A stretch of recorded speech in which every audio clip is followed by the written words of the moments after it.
सीवान में भाजपा नेता और पूर्व एमएलसी मनोज सिंह एक बार फिर से चर्चा में आ गए हैं।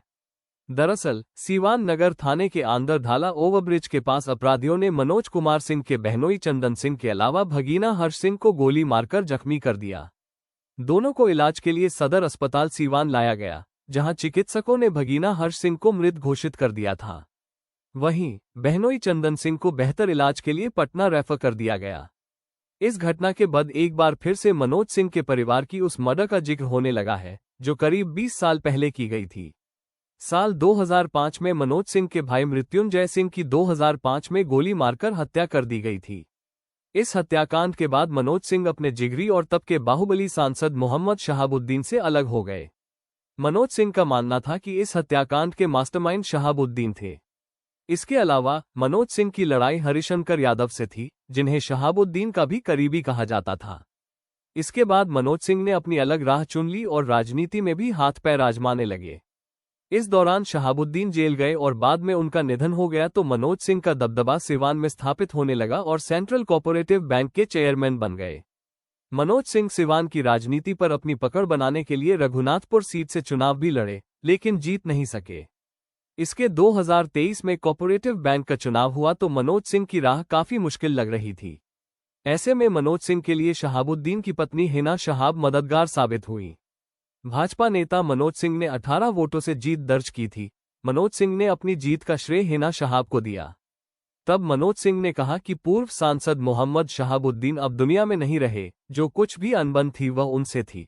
उनके परिवार से मेरी कोई दुश्मनी नहीं है, उनके परिवार के सहयोग से मैंने चुनाव जीता है। 19 के 19 मुस्लिम वोट मुझे मिले हैं। इस तरह मनोज सिंह और शहाबुद्दीन परिवार की चली आ रही अदावत खत्म हुई। ओसामा शहाब 2025 में विधानसभा चुनाव लड़े और मनोज सिंह को टिकट नहीं मिला, तो अंदर खाने कहा जाता है कि मनोज सिंह का मौन समर्थन ओसामा को रहा। बता दें कि मनोज सिंह और शहाबुद्दीन एक ही गांव प्रतापपुर के रहने वाले हैं। मोहम्मद शहाबुद्दीन का उदय हुआ भाकपा माले के आतंक की वजह से, जब जमींदारों ने उनका समर्थन किया। इनमें ब्राह्मण, ठाकुर, भूमिहार और कायस्थ किसान थे। भाकपा माले ने संपन्न किसानों को खूब परेशान किया, खूब हमले किए। इस दौरान मनोज सिंह और शहाबुद्दीन की दोस्ती हुई। इस तरह दोनों बचपन से दोस्त रहे, एक दूसरे लिए सियासी मददगार भी बनते रहे। लेकिन दोस्ती तब दुश्मनी में बदल गई जब मनोज सिंह के भाई की हत्या हो गई। अब एक बार फिर मनोज सिंह के परिवार पर दुख का पहाड़ टूट पड़ा है। दरअसल मनोज सिंह के बहनोई व लक्ष्मीपुर निवासी चंदन सिंह और भांजा हर्ष सिंह को बदमाशों ने सारे आम गोली मारी। इस वारदात में हर्ष सिंह की मौत हो गई और चंदन सिंह की हालत गंभीर है। ये घटना उस समय हुई जब बीजेपी नेता मनोज सिंह के बहनोई चंदन सिंह के परिवार में तिलक समारोह की तैयारियां चल रही थी। चंदन सिंह के परिवार के लोग तिलक लेकर जाने वाले थे और चारों तरफ खुशी का माहौल था। चंदन सिंह अपने बेटे हर्ष कुमार के साथ तिलक में जाने के लिए निकले थे। इस दौरान उनकी गाड़ी से एक दूसरी गाड़ी टकरा गई। इसके बाद बहस होने लगी और देखते ही देखते बदमाशों ने अपनी पिस्तौल निकाल ली। अपराधियों ने पिता और पुत्र दोनों पर गोलियां चलानी शुरू कर दी। इस फायरिंग में हर्ष सिंह की मौत हो गई और चंदन सिंह घायल है।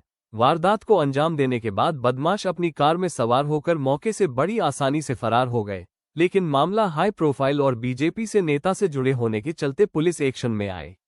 घटना को अंजाम देने वाले चारों हमलावर की पहचान की गई, जिसमें हुसैनगंज थाना क्षेत्र के हटोड़ा निवासी छोटू यादव का देर रात एनकाउंटर कर दिया गया। इसके अलावा 3 अन्य अपराधियों की तलाश जारी है, लेकिन इस घटना ने फिर से सीवान को चर्चा के केंद्र में ला दिया है।